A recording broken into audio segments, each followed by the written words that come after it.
Anda perlu teka tempat di Malaysia. Alright. Sedia. Arigatou gozaimasu. Saya orang Jepun. Tak, nama tempat. Langkawi. Macam tu? Wah, lagi senang. Ni apa? KLCC gila. Bukan. Ni Taman Sari. Aduh.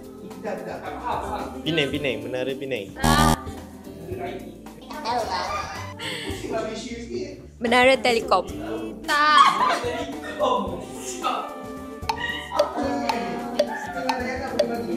Menara.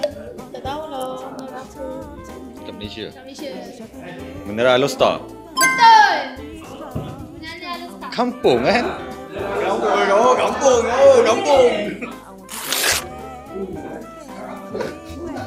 Apa nama tempat ni? Menara Api. Demo tak kena bagi weh. Dia tak panggil naga ni. Nanti ni tak panggil naga. Pantai Cenang. Tak tahu tapi dekat Terengganu. Bulan.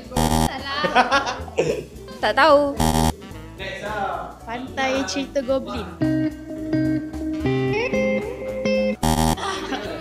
Tak tahu kak ni. Mana tempat ni? Apa? Ni Pantai Senok.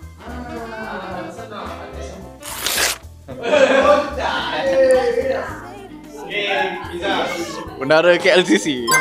Menara. Betul. Ini dulu kecil sekali. Bangunan bersejarah Bandar Melaka. Salah. Bangunan bersejarah Melaka. Rumah Merah. Oh, bukan. Ni Eva Mosa, Melaka.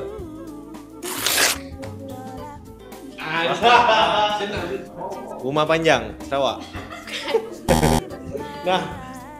Tak tahulah. Negeri Sembilan. Bukan Rumah Minangkabau kan? Istana apa? Dah bagi hint dah. Istana Seremban. Istana Ainsdale. Tak tahu. Istana Nogori 9. Bukan. Istana Menanti Negeri Sembilan. Istana Menanti. Nama lengkap. Rumah Panjang Minangkabau. Tak tahu. Kalau return balik mesti betul. Istana Seri Menanti. Ni Menara Condong. Tak. Ni.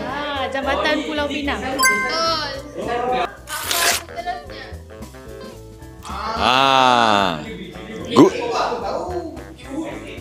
Gunung Kinabalu. Batu Cave.